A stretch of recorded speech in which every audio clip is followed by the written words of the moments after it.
बिस्मिल्लाहिर्रहमानिर्रहीम। Alright boys and girls, ये हमारा टेस्ट हुआ था एक दो दिन पहले वर्ब का, और आज हम उसकी डिस्कशन कर लेते हैं। उसके अंदर कोई इश्यूज वगैरह है तो उसको देख लेते हैं। पहला जो क्वेश्चन था उसका बीटा ऑप्शन करेक्ट था। Corona virus is born through social gatherings and close interactions. अब बॉर्न थ्रू का मतलब यह है ट्रांसपोर्टेड बाय। अकेला बॉर्न हो तो उसका मतलब होता है बर्दाश्त करना, अकेला बॉर्न हो तो। लेकिन बॉर्न थ्रू अगर हो तो उसका मतलब होता है ट्रांसपोर्टेड बाय। तो अल्फा में अकेला बॉर्न है, वो पैदा नहीं होता सोशल गैदरिंग में, वो ट्रांसफर होता है। बॉर्न टू भी गलत है यहां पे, और बॉर्न इन भी गलत है यहां पे। तो हमारा जो करेक्ट ऑप्शन है वो है चार्ली। असल में ये बॉर्न थ्रू एक फ्रेजल वर्ब है, और इस फ्रेजल वर्ब का मतलब है ट्रांसपोर्टेड बाय।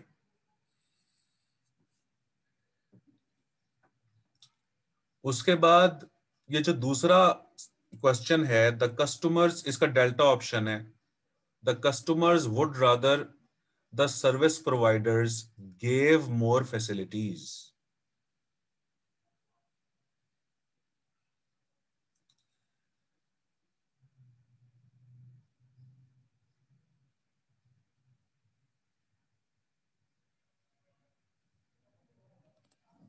अच्छा, बाकी मैं बताता हूं अब आप लोगों को। The customers would rather the service providers. अब अगर आप याद करो तो ये वुड रादर से फौरन पहले सब्जेक्ट है। सब्जेक्टिव केस में ऐसा मैंने आपको बताया था, और इसके फौरन बाद में ऑब्जेक्ट है। वुड रादर का ये केस है, और वुड रादर के मुतालिक मैंने दो सेंटेंसेस आपको बताए थे। एक तो ये कि I would rather die than beg, कि मैं मर जाने को तरजीह दूंगा भीख मांगने पर। हाँ, ये वानिया और राव एहतशाम और हुसैन खान ये बिल्कुल सही लिख रहे हैं यहाँ पे। तो ये जो I would rather die than beg, ये जो वुड रादर और देन का कॉम्बिनेशन है, ये है प्रेफरेंस का कॉम्बिनेशन, जब एक चीज को दूसरी चीज पर प्रेफर किया जाता है। लेकिन ये जो सैंडविच कॉम्बिनेशन आपके सामने है डेल्टा में, इसमें वुड रादर से फौरन पहले सब्जेक्ट। हाँ, और इसका फार्मूला भी बच्चों ने लिख के भेजा है अभी मुझे प्राइवेट मैसेज पे, कि पहले सब्जेक्ट, उसके बाद में would rather,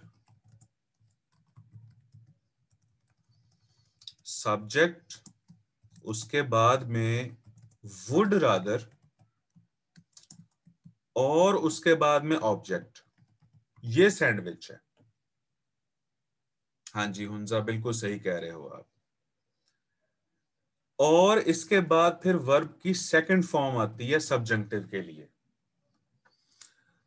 the customers would rather the service providers gave, second form.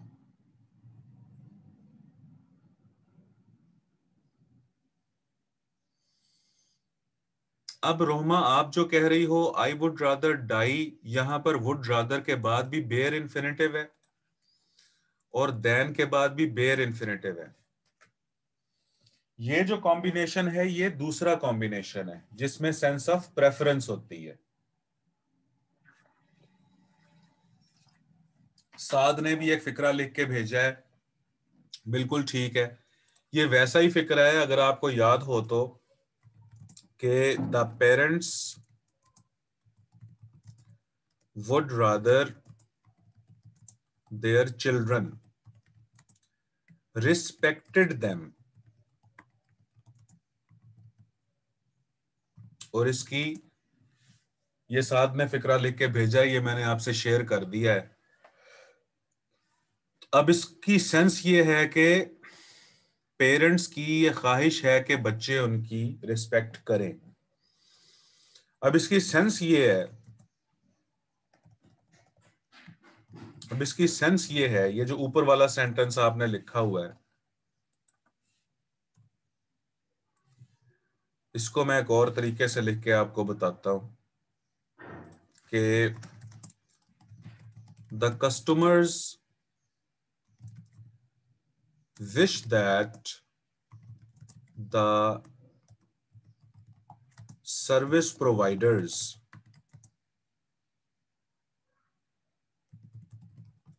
should give them more facilities.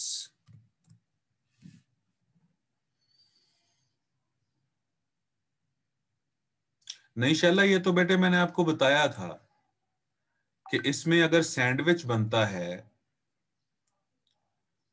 Ghulam Mustafa video of करो बेटे अपनी। The customers would rather the service providers, तो अगर वुड रादर के दाएं बाएं सब्जेक्ट और ऑब्जेक्ट का सैंडविच बना हो तो फिर आपने उसके बाद सेकंड फॉर्म लगानी है, सेकंड फॉर्म, और ये सब्जंक्टिव का यूज है।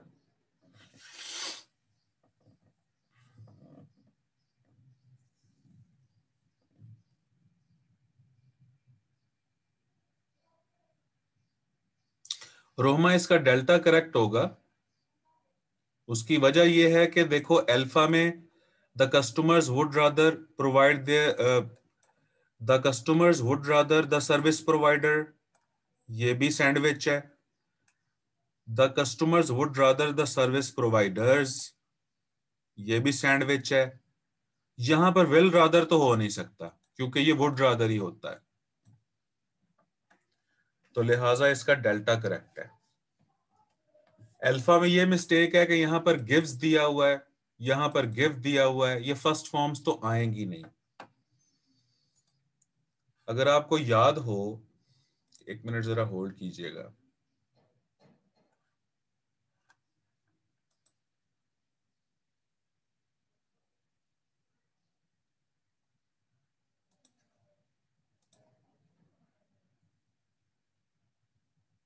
एक मिनट होल्ड कीजिएगा जरा।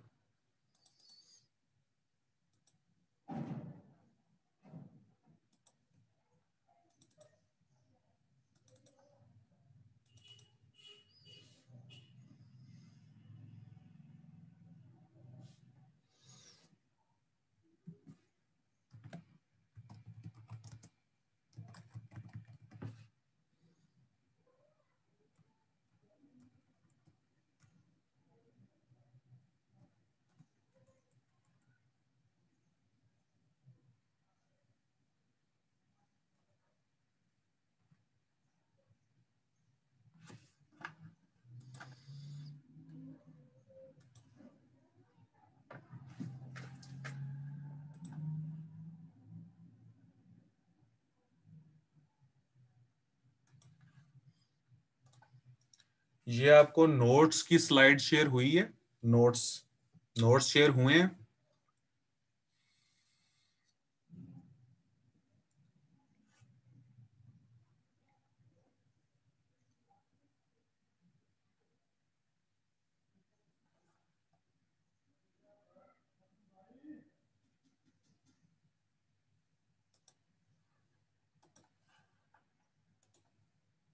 चलें, नोट्स शेयर बच्चों को हो गए हैं। अब ये 8वां पॉइंट देखो, ये जो मैंने समझाया हुआ है यहां पर, आई वुड रादर यू स्टेड, और इसका मीनिंग मैंने लिखा हुआ है I wish that you should stay. और फिर इसका आपने मुझे बना के दिखाया था, ये मैंने उर्दू लिखी थी, मैंने कहा था वालिदैन की ये ख्वाहिश है कि उनके बच्चे उनकी ताबेदारी करें, तो आपने फिर इसकी इंग्लिश बना के दिखाई थी the parents would rather their children obeyed them. याद आया?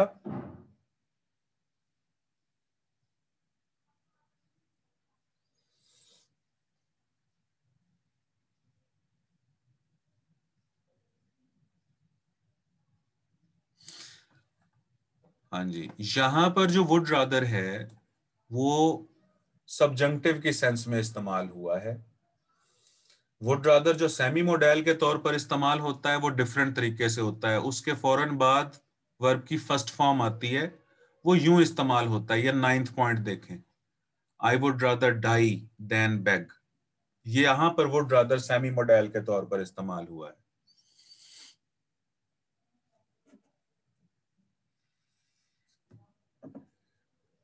अच्छा जी, उसके बाद अब सेंटेंस नंबर 3 नजर आया है? मलिक मुदस्सिर, आप ना फिर व्हाट्सएप पे बेटे पूछना मुझसे, ठीक है?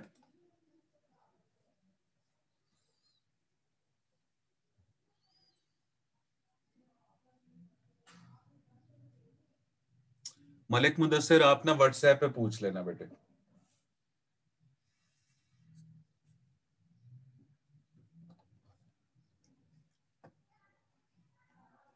अच्छा जी, सेंटेंस नंबर 3 आया है आपके सामने।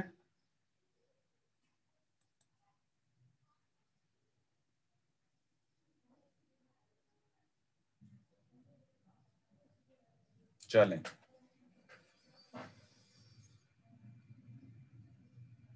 अमीर हमजा, बेयर इन्फिनेटिव के साथ एस सी एस का इजाफा नहीं होता बेटे। बेयर इन्फिनेटिव का मतलब होता है प्योरली वर्ब की फर्स्ट फॉर्म।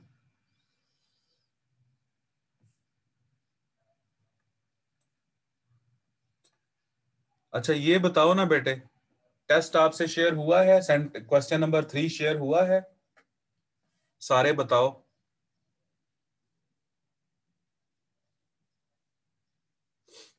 अच्छा जी, अब सेंटेंस नंबर 3 का चार्ली ऑप्शन है जी। Late Jia bid his servant गो। अब इसके अंदर जो चकमा दिया हुआ था आप लोगों को वो ये दिया हुआ था कि एक तो लेट के बाद वर्ब की फर्स्ट फॉर्म आती है, बेयर इन्फिनेटिव आता है। एक तो लेट के बाद बेयर इन्फिनेटिव आता है, जैसे लेट हिम गो होगा, लेट हिम कम होगा, लेट जिया राइट होगा, लेट जिया रीड होगा, लेट जिया स्लीप होगा, लेट जिया प्ले होगा। अच्छा, एक तो लेट के बाद बेयर इन्फिनेटिव आ गया, लेट जिया बिड। अब फिर आगे बिड के बाद भी बेयर इन्फिनेटिव आता है। ये देखो, ये 3 चकमे थे आपको जो दिए थे मैंने। तो late Jia bid his servant गो, इसमें लेट के बाद वर्ब की फर्स्ट फॉर्म आनी है जो बिड है। और फिर आपको पता है कि बिड बेड बिडन के बाद भी वर्ब बेयर इन्फिनेटिव आता है। तो ये चार्ली करेक्ट है इसका। अल्फा में लेट जिया बिड्स गलत है, बीटा में let Jia bid his servants to go गलत है, और डेल्टा तो बिल्कुल गलत है। ये तो लेटस जिया बिड हो जाएगा। लेट्स का मतलब लेट अस होता है ना।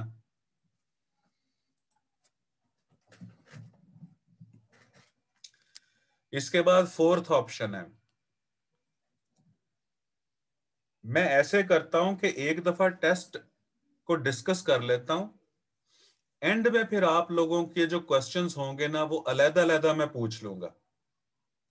एक दफा डिस्कस कर लेता हूं, फिर जिस बच्चे ने मीटिंग लीव करनी होगी वो मीटिंग लीव कर देगा, और जिसने क्वेश्चन पूछने होंगे वो बैठा रहेगा। ठीक है?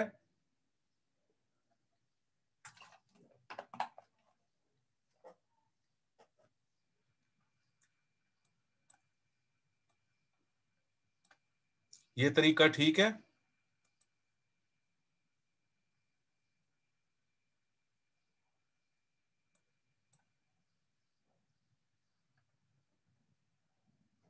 चलें। अच्छा जी, अब फोर्थ एमसीक्यू जो है,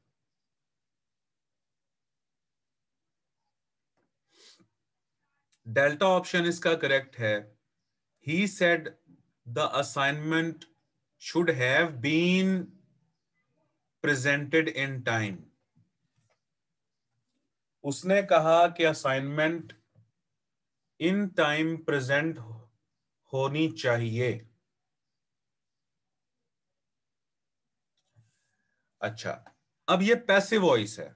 पैसिव वॉइस का कैसे पता चला कि बी फैमिली के बाद अगर वर्ब की थर्ड फॉर्म आती है तो वो पैसिव वॉइस होता है। पैसिव वॉइस को मजीद पक्का करना है तो यहां आगे बाय द स्टूडेंट्स लगा के देखो। He said the assignment should have been presented in time by the students. अच्छा, अब ये पैसिव वॉइस का सेंटेंस है। सी इसलिए नहीं हो सकता कि he says the assignment should present. यहां असाइनमेंट जो है वो खुद सब्जेक्ट बन गई है। असाइनमेंट को प्रेजेंट करना, यानी असाइनमेंट कोई इंसान है। He said the assignment should present what, यानी ये सेंटेंस यूं सही हो सकता है कि ही सेज, अगर इसे मैं यूं कर दूं, Ali should present the assignment in time. ये देखो, ये सब्जंक्टिव का इसमें चक्कर नहीं है, इसमें एक्टिव पैसिव वॉइस का चक्कर था। अब आप ऐसे करो, इन दो सेंटेंसेस को, चार्ली और डेल्टा को मिला के पढ़ो।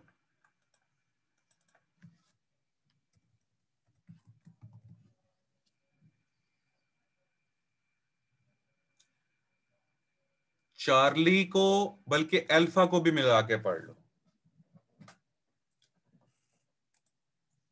ही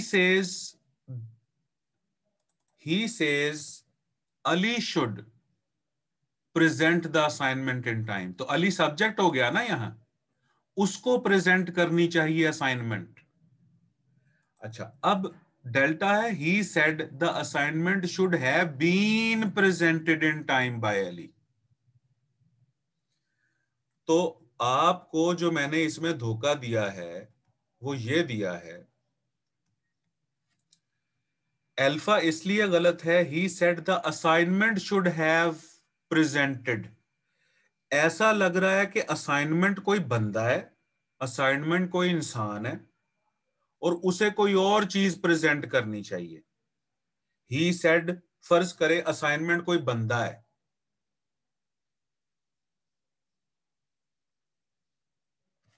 जैसे कि he said Ali should have presented. अगर अली होता ना यहां पे, फिर ये सेंटेंस को हम ठीक मान लेते। अल्फा को पहले देखो, he said Ali should have presented the assignment in time, तो तब शुड हैव प्रेजेंटेड ठीक आ जाता। He said Ali should have presented the assignment in time. ये देखो, अब अगर शुड हैव प्रेजेंटेड को आपने सही करना है, बेसिकली यहां पर इश्यू है शुड हैव प्रेजेंटेड का, तो इससे पहले कोई ह्यूमन दो, इससे पहले कोई एक्शन डूअर दो। तो लिहाजा अल्फा इसलिए नहीं आ सकता यहां पे कि यहां शुड हैव प्रेजेंटेड से पहले कोई एक्शन डूअर नहीं है। Assignment is not the action doer. देखो, इस फिक्रे को मैं यूं आपको लिख के दिखाऊं, he said Ali should have presented in time. चलो यूं कर लेते हैं। अब अगर आपने शुड हैव प्रेजेंटेड को ठीक करना है तो उससे पहले कोई एक्शन डूअर दो। उसने कहा कि अली को इन टाइम प्रेजेंट करना चाहिए था, अली को चाहिए था कि वो कुछ करता। वो प्रेजेंट करता, अली को चाहिए था, अली को।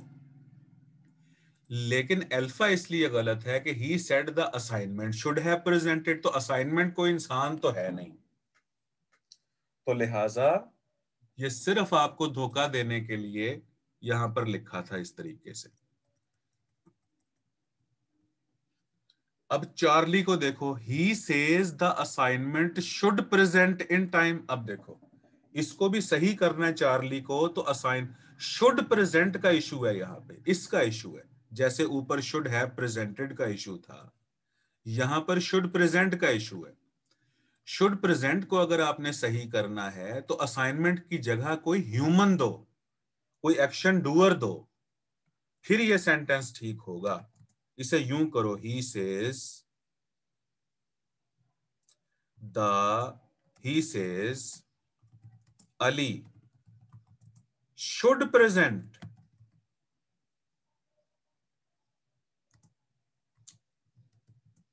the essay in time। अब देखो, अब should present जो है, क्योंकि ये एक्टिव वॉइस है इसलिए इससे पहले एक्शन डूअर आना चाहिए।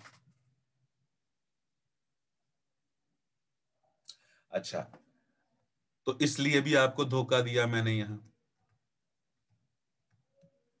अब डेल्टा है, he said the assignment should have been presented in time. अब यहां पर जो असाइनमेंट है वो एक्शन रिसीवर है, और याद रखना एक्टिव वॉइस का जो सब्जेक्ट होता है वो एक्शन डूअर होता है, और पैसिव वॉइस का जो सब्जेक्ट होता है वो एक्शन रिसीवर होता है। ठीक है, देखो इसकी मिसाल मैं आपको बताऊं। Ali rights letters. अब ये एक्टिव वॉइस है और इसका जो सब्जेक्ट है वो एक्शन डूअर है। और एक और सेंटेंस देखो, द रूम हैज, या द रूम इज क्लीन्ड। अब एक तो ये पैसिव वॉइस है, इसका टोटका मैंने क्या बताया था कि बी फैमिली के बाद थर्ड फॉर्म आती है। अब पैसिव वॉइस का जो सब्जेक्ट होता है वो एक्शन रिसीवर होता है। देखो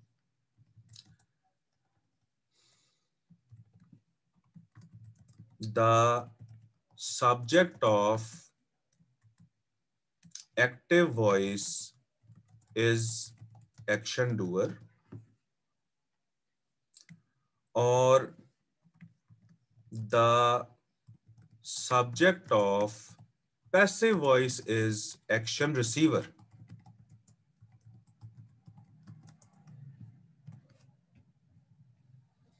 तो डेल्टा इसका करेक्ट है, he said the assignment should have been presented in time by someone करके देखो यहां।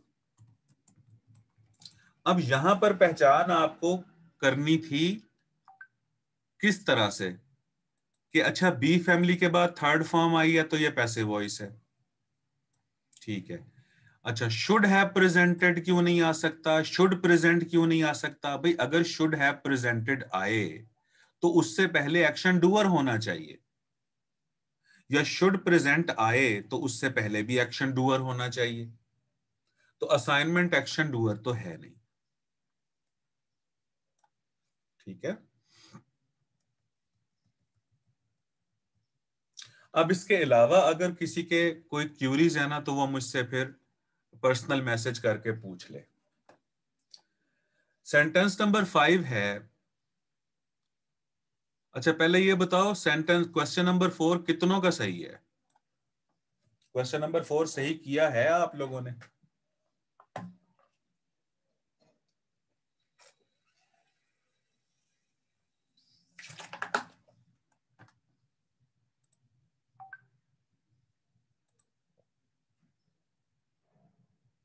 फिर बताओ कितनों का सही है? रुबाब,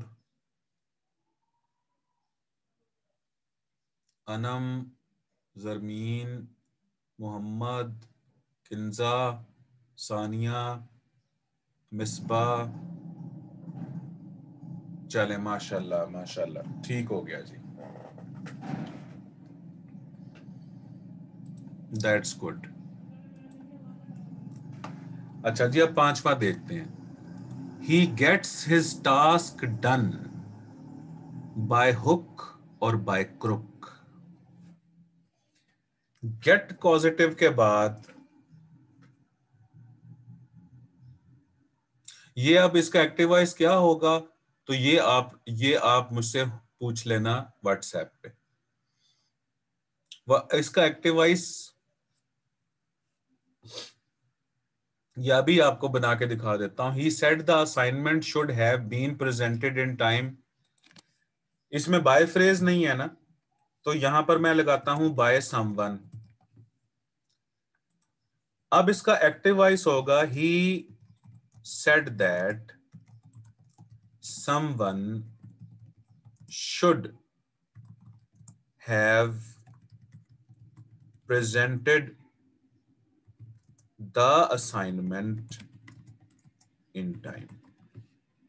ये होगा इसका एक्टिव वॉइस। बाय समवन को आप फर्ज करें, फिर समवन को आप बनाएं सब्जेक्ट। अच्छा जी, बिल्कुल। अब आप गेट के बाद अगर थिंग आए तो उसके बाद वर्ब की थर्ड फॉर्म आती है, ये आपने सही बनाया। He gets his tasks done by hook और बाय क्रुक। तो अल्फा में टू डू गलत है, बीटा में डज गलत है, और चार्ली में स्पेलिंग गलत है। बाय हुक और बाय कुक नहीं होता, बाय हुक और बाय क्रुक होता है। क्योंकि बाज औकात ये स्पेलिंग की मिस्टेक भी दे देते हैं, तो लिहाजा अब इंग्लिश के टेस्ट में आप लोग अवेयर रहा करो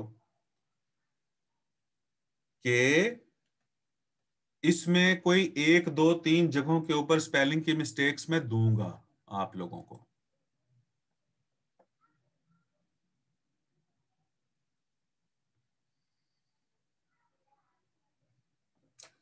छठा क्वेश्चन है, ही never forgets about feeding his parrots. Forget about fixed phrase है और इसके बाद जेरेंड आता है फॉरगेट अबाउट के बाद। तो बीटा में मिस्टेक ये है,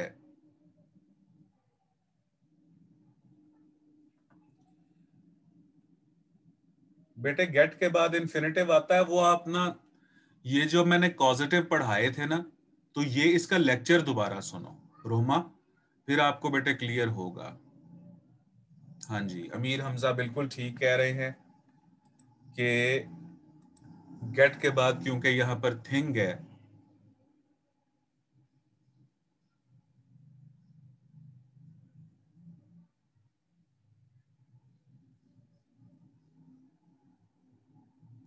नेवर प्रेजेंट।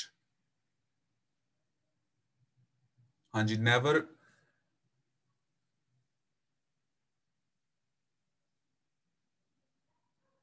नहीं बेटे, नेवर जो होता है ना वो प्रेजेंट पास्ट दोनों में होता है बेटे। नेवर कोई मतलब सिग्नल नहीं है कि वो प्रेजेंट में ही आएगा। मैं यूं भी तो कह सकता हूं, हाँ बिल्कुल, मैं यूं भी तो कह सकता हूं कि ही नेवर हेल्प्ड मी। अच्छा, अब छठा देखें। Forget about, forget about phrase है और मैंने आपको फिक्स्ड फ्रेजेस बताए थे, और इसके बाद जेरंड ने आना होता है। बीटा इसलिए गलत है कि ही नेवर फॉरगेट्स होना चाहिए था, क्योंकि ही सिंगुलर सब्जेक्ट है तो फॉरगेट्स होना चाहिए था। चार्ली इसलिए गलत है कि he never forgets about to feed गलत है, और he never forgot about to feed भी गलत है। तो फॉरगेट अबाउट हो, फॉरगॉट अबाउट हो, फॉरगेटिंग अबाउट हो, हैव फॉरगॉटन अबाउट हो, उसके बाद आना जेरंड है। उसके बाद सेवंथ क्वेश्चन है, वो आप देखिए। The brave soldiers never hesitate to fight for their homeland. अब हेजिटेट जो है इसके बाद इन्फिनिटिव ने आना होता है, टू इन्फिनिटिव ने, तो लिहाजा इसका चार्ली करेक्ट है। The brave soldier never hesitates होना चाहिए अल्फा में। अगर सोल्जर है ना तो उसके बाद तो फिर एस सी एस का इजाफा होना चाहिए। बीटा में मसला यह है कि हेजिटेट के बाद फाइटिंग लगाया गया है, यह गलत है। और डेल्टा है कि हेजिटेट के बाद टू फाइटिंग लगाया गया है, यह गलत है। तो हेजिटेट के बाद टू इन्फिनिटिव आता है, इन्फिनिटिव आता है। हुसैन अब ना बेटे मुझे डिस्कस करवाने दो मेरा बच्चा एक दफा, सारा डिस्कस कर लूं ना, फिर आखिर में आप अलग अलग से क्वेश्चंस पूछना। अपने अपने क्वेश्चन लिख लो, रिजर्व कर लो। मैं लेक्चर एंड करने के बाद भी बैठूंगा, तो जिन जिन बच्चों को क्यूरीज है ना तो उनको एड्रेस करके तो फिर लेक्चर ऑफ करूंगा। मेरे बाद अब ब्रेक ही है ना बेटे।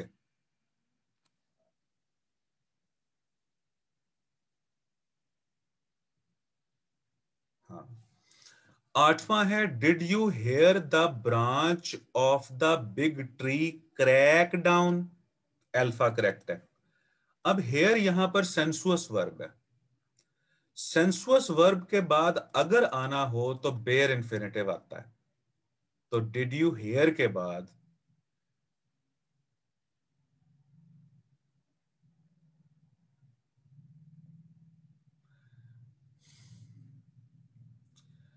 हेयर के बाद यहां पर बेयर इंफिनिटिव आना है। ठीक है। अगर यहां पर डू यू हेयर होता तो फिर भी आगे क्रैक आता।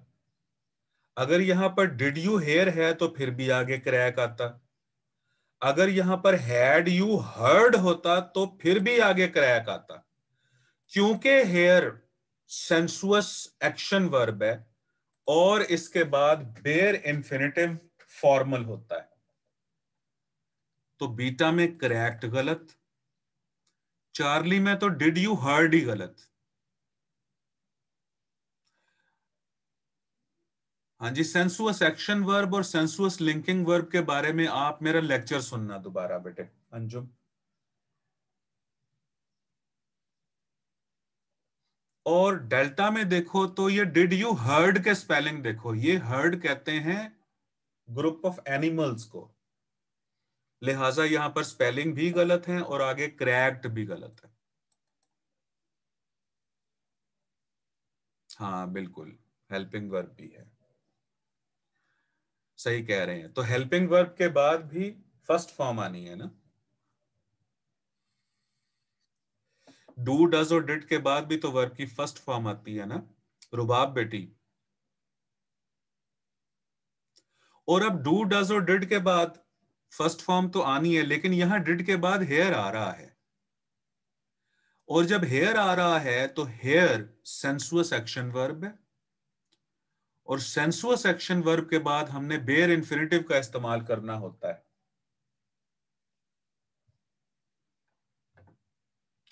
नाइन्थ देखें, they said that they would not have been unaware of the circumstances.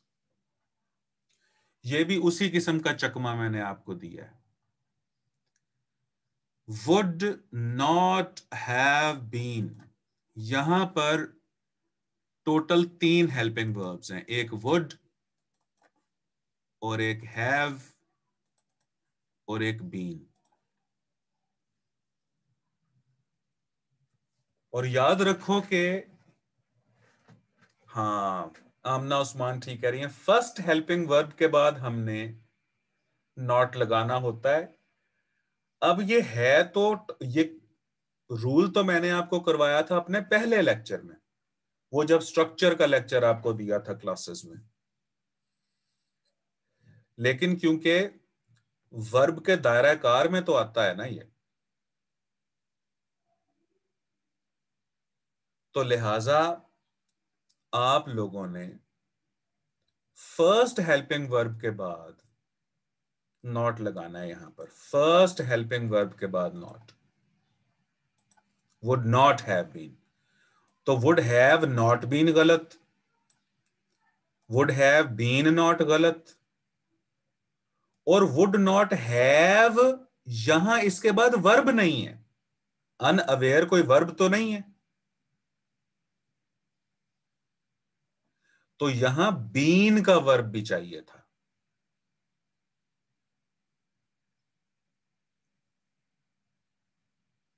हाँ जी, तो चार्ली में बीन मिसिंग है।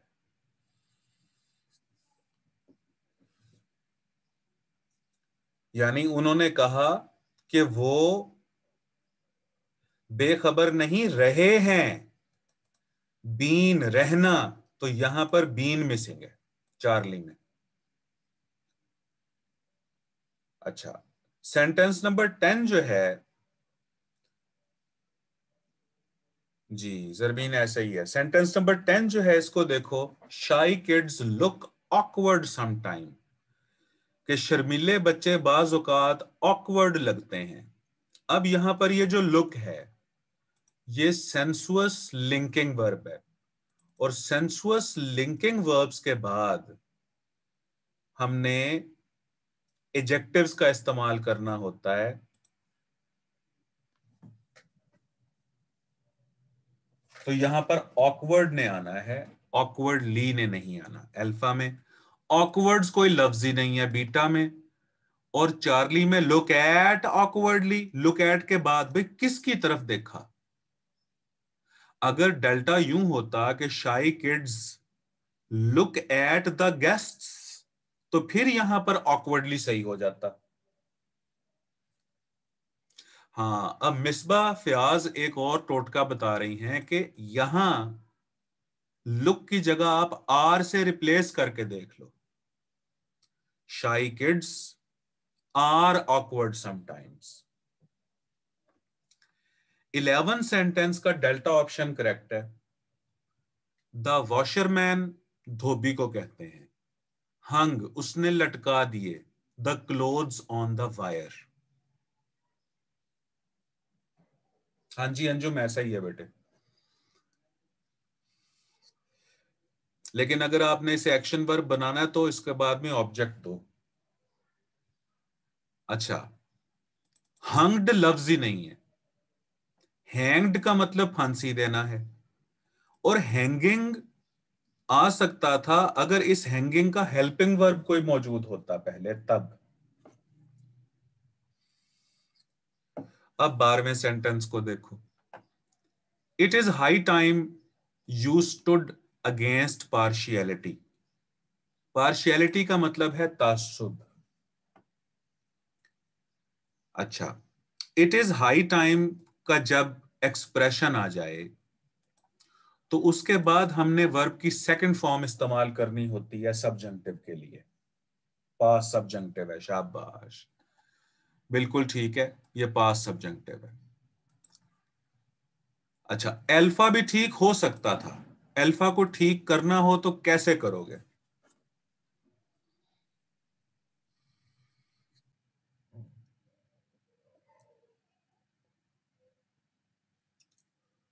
तो टू स्टैंड लगाओगे अल्फा में। It is high time for you to stand against partiality, और चार्ली में स्टैंड गलत है, और डेल्टा में इट इज हाईली टाइम तो बिल्कुल ही गलत है, और आगे शुड स्टूड भी बिल्कुल गलत है, क्योंकि शुड यहां पर मोडेल है, और मोडेल वर्ब के बाद बेयर इंफिनिटिव आता है।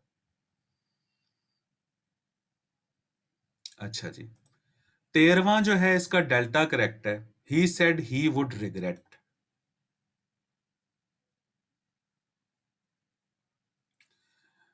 रोमा, अब आप ना एंड में पूछना, एक दफा इसे कंप्लीट करवाने दो। He said he would regret.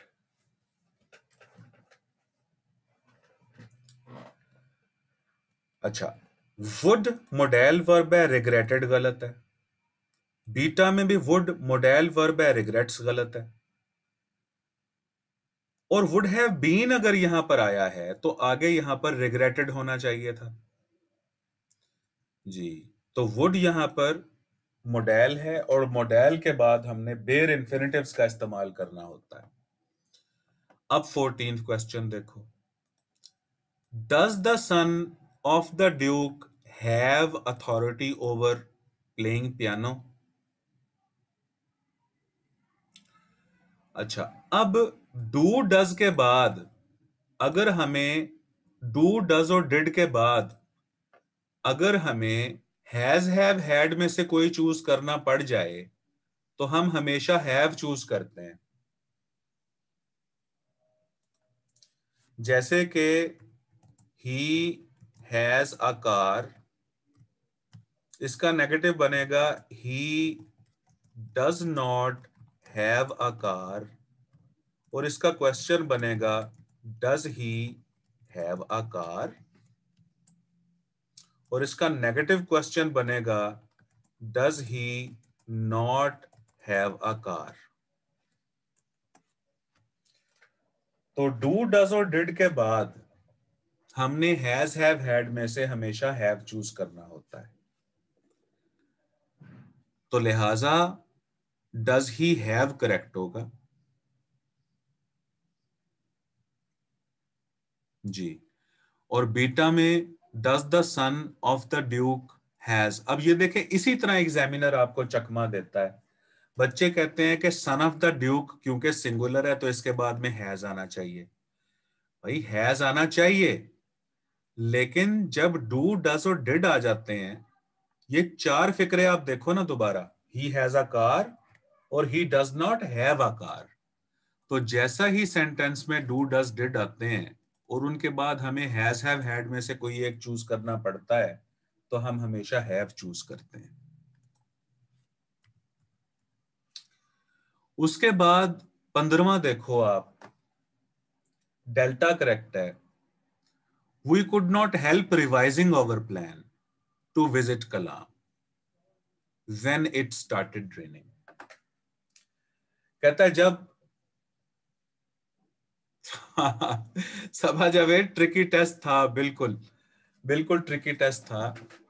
और वर्ब को ट्रिकी इसीलिए बेटे मैंने बनाया था कि वर्ब ने आपके एनएमडी कैट में आना ही आना है। एक वर्ब के बाद आगे सारे काम आसान हो जाते हैं। फिर पंक्चुएशन मैंने शुरू करवा दी और उसके बाद मैंने एक आर्टिकल करवाना है बस आपको, तो आपका 80% काम जो है ना वो मुकम्मल हो जाएगा। कोई बात नहीं मिर्जा, मिर्जा अल्लाह बख्श, इसमें उदास होने की जरूरत नहीं है बेटे। गलती हुई है अगर, तो उसको आपने समझ लिया है। हुसैन थैंक यू मेरा बच्चा, गलती को आपने समझ लिया है। हाँ जी, मैंने रिवीजन करवानी है इसकी, मैंने 2 लूप्स लेने ही लेने हैं। तो इधर तो हम गलती कर रहे हैं और उसको दुरुस्त करते जा रहे हैं। इसका फायदा होगा कि एग्जाम्स में हम फिर गलतियों से बच जाएंगे।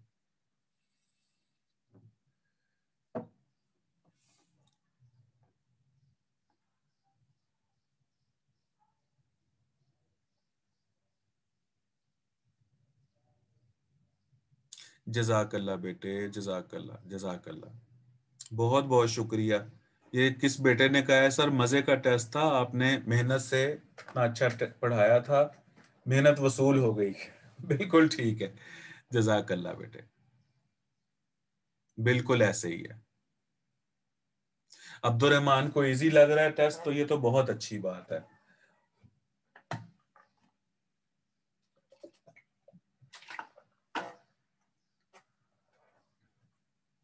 मैं अभी करता हूं एक्सप्लेन।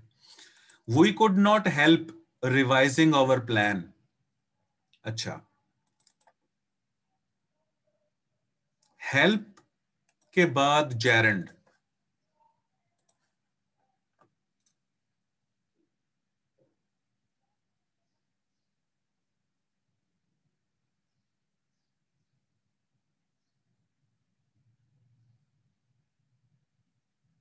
हाँ बिल्कुल अलीजा,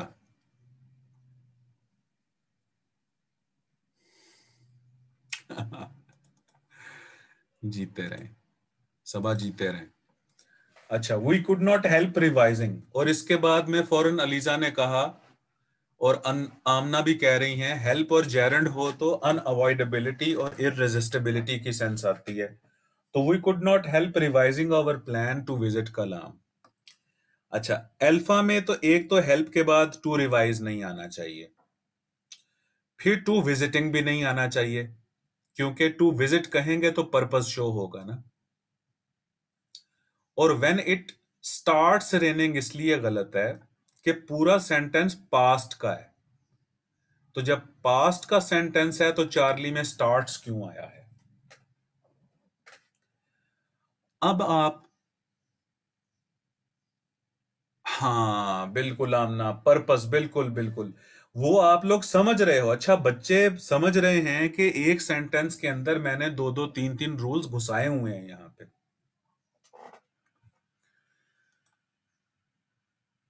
बिल्कुल, टू विजिट इसलिए आएगा कि पर्पस को शो कर रहे हैं हम, ऐसा ही है। अब 16वां देखें। The old feudal Lord made his servant cultivate. Make positive के बाद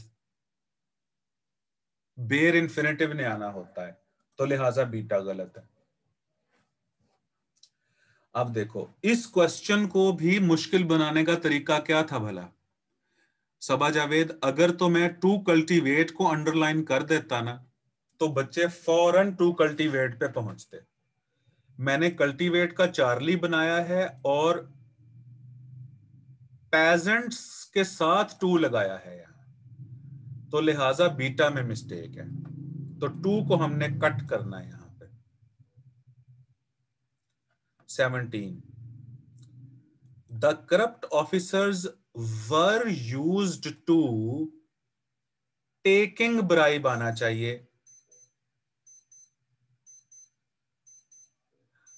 जी अलीशा, बेटे, अगर आपने डिस्कशन क्विट करनी है तो आप बेशक क्विट कर लें, क्योंकि मैं अभी बैठा हूं, मैंने ये कंप्लीट करवाना है। और फिर जिन जिन बच्चों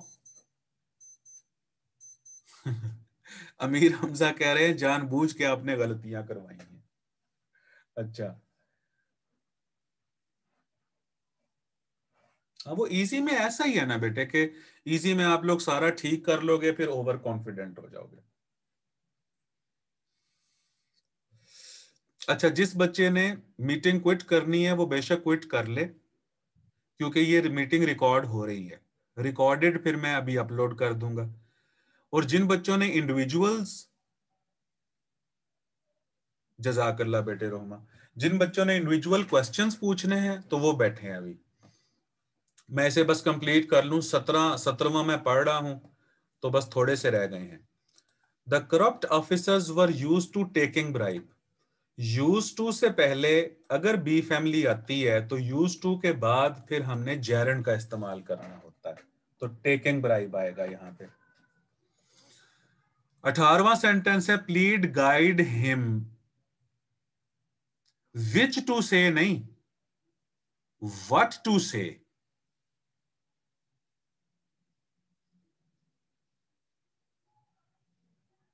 हाँ फैजान अरबी, पास्ट रिपीटेड एक्शन हो सकता था, लेकिन मैंने वर्क को अंडरलाइन ही नहीं किया।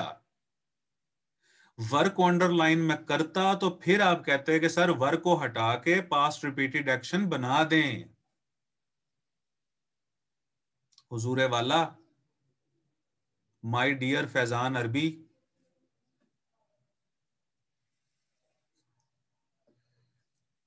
हाँ जी,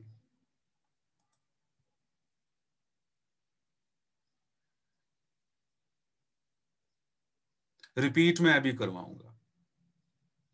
जी हैबिट की सेंस है। 18वां है, please guide him what to say about the labours right. यहां पर विच की गलती है, व्हाट टू से आना चाहिए था, विच टू से तो हो ही नहीं सकता। 19वां है, why are you looking forward to getting his help. तो लुक फॉरवर्ड टू के बाद भी जेरंड का इस्तेमाल होता है। बिल्कुल। 20th क्वेश्चन है, don't misunderstand his raising voice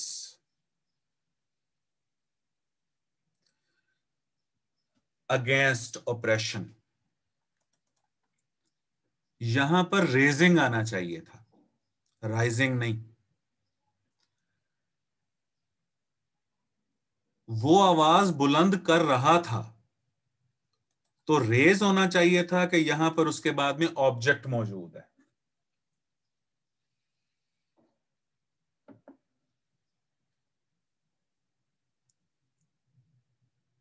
उसके बाद में 21 देखें, Chaucer is considered to be the father of English poetry. अब मुझे कंप्लीट करवाने दो, फिर मैं आपके क्वेश्चंस का जवाब दूंगा।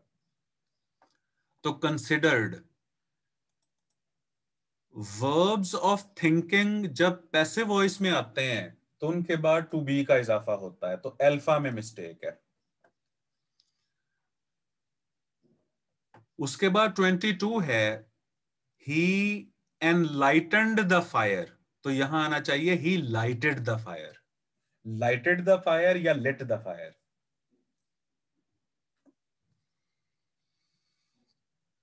23वां है, it is necessary that Ali be the captain.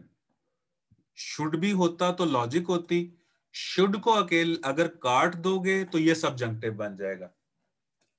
और इसको भी लॉजिकली देखो, अगर अली पहले ही कैप्टन है, इफ अली इज ऑलरेडी, हाँ present subjective Anjum, if Ali is already captain of the team, तो फिर यह कहा क्यों जा रहा है कि इट इज नेसेसरी।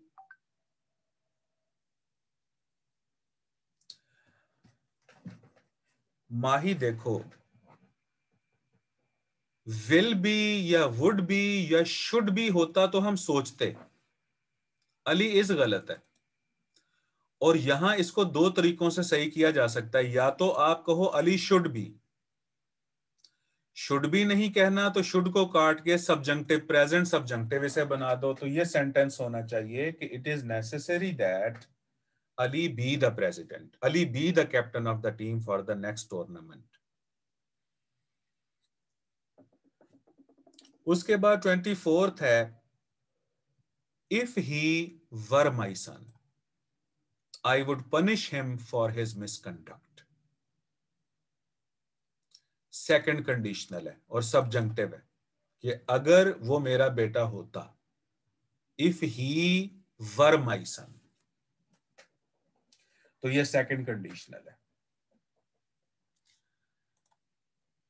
25 है, I broke my car at once, मैंने अपनी कार ही तोड़ दी जब मैंने देखा कि एक गधा मटर गश्त कर रहा है middle of the road.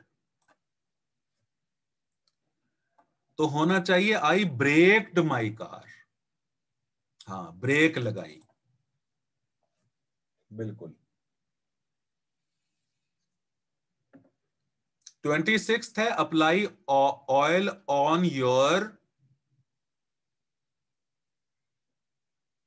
Apply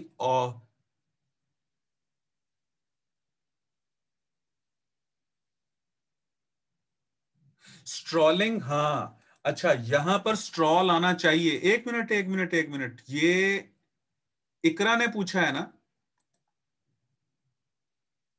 इकरा बिल्कुल स्ट्रॉल आना चाहिए यहां पर, लेकिन हाँ बिल्कुल अलीजा ने भी सही कहा है, लेकिन ये गलत तो नहीं है ना, इनफॉर्मल जरूर है।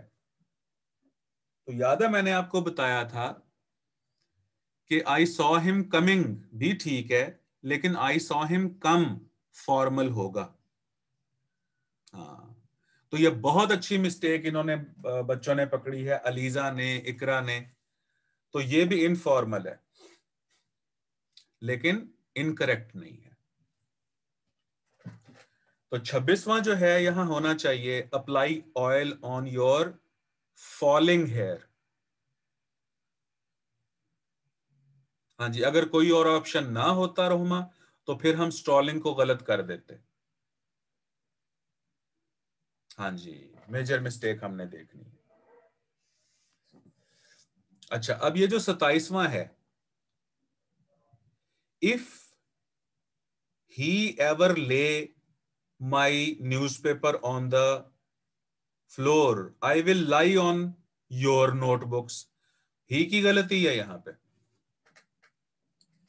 ही के बाद ले तो आ नहीं सकता, लेज आना चाहिए था। अगर ही के बाद हम यहां पर लेज करें तो आगे योर की मिस्टेक है, तो यहां करो if you ever lay my newspaper on the floor. अगर तुमने मेरी अखबारें जमीन पर फैलाई, जमीन पर रखी, आई will lie on your notebooks, तो मैं तुम्हारी नोटबुक्स पे लेट जाऊंगा। 27वां कितनों का सही है?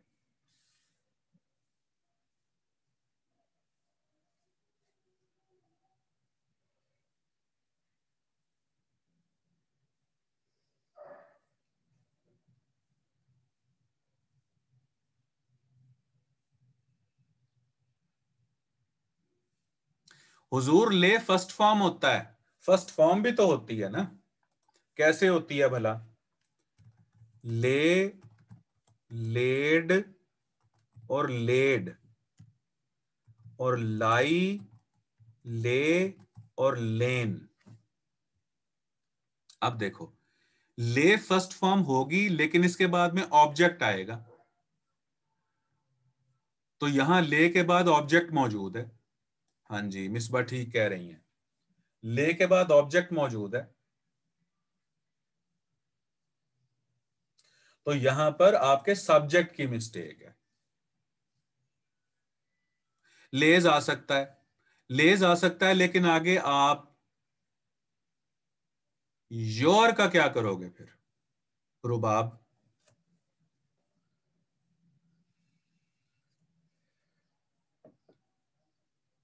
तो सेंटेंस ना नॉनसेंस हो जाएगा।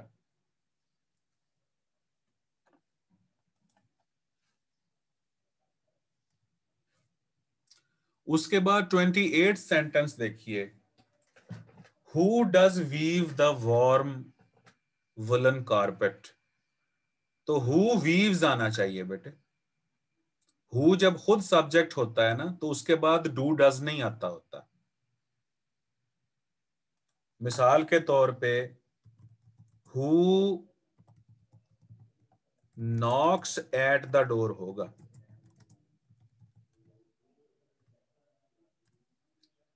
Who knocks at the door, या who knocked at the door, ये होगा।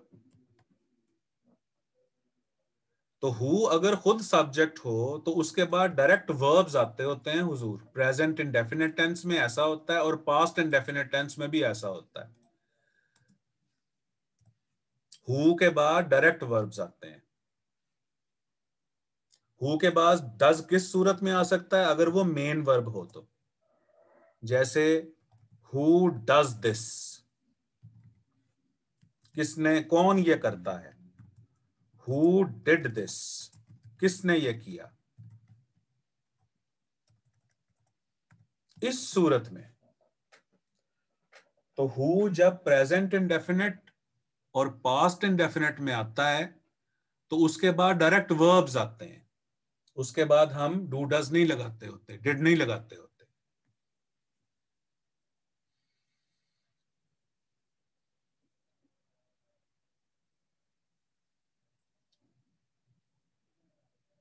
नहीं, डज हु भी नहीं हो सकता। आपने मेरे ये वाले पॉइंट समझे हैं चारों?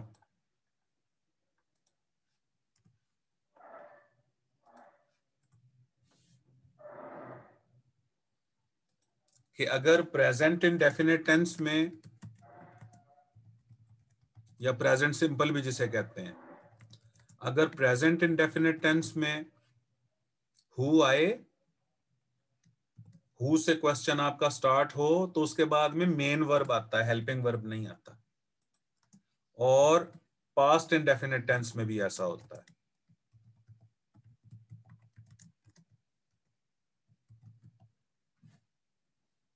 अब हु के बाद डज और डिड किस सूरत में आते हैं? अगर वो मेन वर्ब हो तो, जैसे हु डज दिस, यहां पर डज हेल्पिंग वर्ब नहीं है, मेन वर्ब है। और हु डिड दिस, इसमें डिड भी हेल्पिंग वर्ब नहीं है, मेन वर्ब है। अच्छा, you had better consider the matter, had better के बाद बेयर इंफिनिटिव आएगा। बाकी टेंसेस में हेल्पिंग वर्ब हम लगाएंगे हु के बाद, जैसे हु विल, हु हैज। ये सिर्फ प्रेजेंट इंडेफिनिट टेंस और पास्ट इंडेफिनिट टेंस में ऐसा होता है कि हु से अगर क्वेश्चन स्टार्ट हो तो हु के बाद मेन वर्ब्स आते हैं डायरेक्ट, और हु के बाद डज और डिड किस सूरत में आता है, जब वो भी मेन वर्ब हो। तो ये सिर्फ प्रेजेंट इंडेफिनिट यानी प्रेजेंट सिंपल और पास्ट इंडेफिनिट यानी पास्ट सिंपल में ऐसा होता है, बाकी टेंसेस में ऐसा नहीं होता। जैसे फ्यूचर में लेके जाओगे तो आप कहोगे who will go, who would go, who has gone. 29th question है you had better consider the matter. तो हैड बेटर के बाद बेयर इंफिनिटिव आता है। और 30th क्वेश्चन है my father helps me interpret the poems. Help positive हो तो उसके बाद में बेयर इंफिनिटिव ने आना होता है।